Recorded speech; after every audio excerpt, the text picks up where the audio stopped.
Lovers, dito tayo sa ano, Ali Mall. May ano tayo dito, may titingnan lang, you know.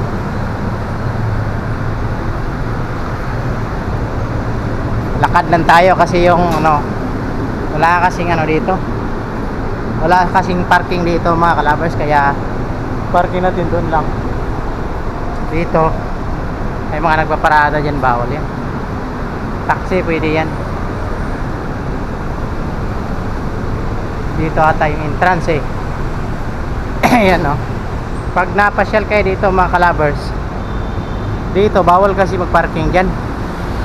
So kung may ano kayo, may sasakyan, motor or four wheels, dyan sa loob mismo ng SM, doon sa ano, likod na yan, may ano dyan, paakyat, may parkingan. Yun lang, may bayad. Parang ano siya, 60, tapos yung following hour parang 20 pesos per hour. Pero yung pag ano niyo doon, pagdating niyo doon mismo, bayad kayo naman muna ng ano 60. Tapos yung following hour parang 20. Continue natin mga ilang oras kayo. Pero safety dyan sa Bataas. Mismo ng SM, safety dyan. Kasi maganda parkingan dyan. Dyan ako lagi nagpa-parking. Kaso lang ngayon, hindi na ako umakyat dyan dahil dito lang naman ako pupunta sa may Ali Mall. So kung dyan pa ako dadaan, so mapaakyat pa ako dun sa kabila. So dito na lang ako diretso. Yeah, let's go. Sa may mga four wheels, diyan kayo magpa-parking, pupunta kay Ali Mall, diyan kayo sa SM. Yan, para alam nyo, ang parking 60, tapos yung following hour parang 20 pesos. Let's go. Ano ba yung ano ba?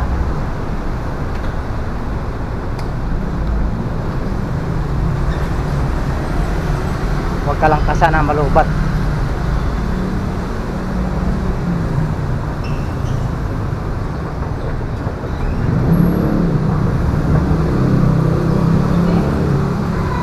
Starbucks.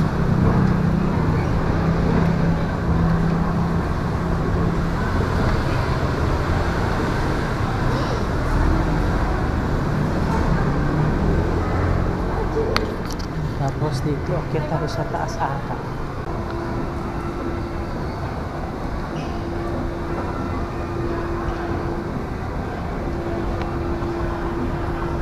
Dito yun. Dito. So, dito tayo. Saka na lang mga kalabers ha.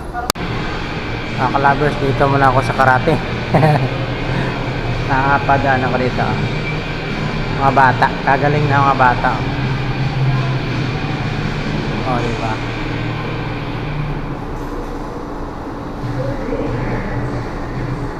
Mga bata pa mga kalabers, pero ano, magaling na.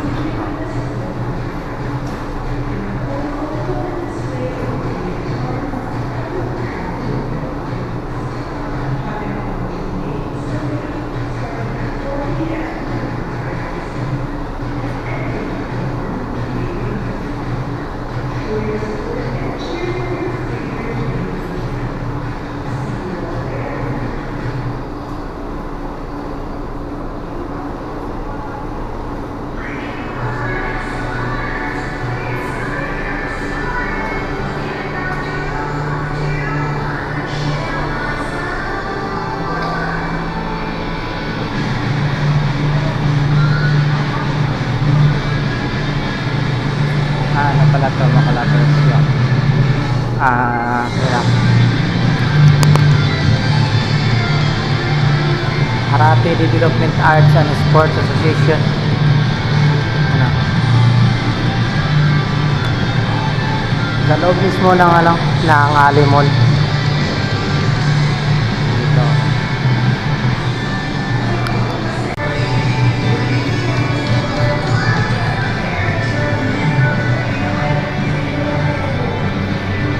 Tapos pagkatapos ng exercise mga kalabers, karate, pag nagugutom ka, dito may kainan din oh. So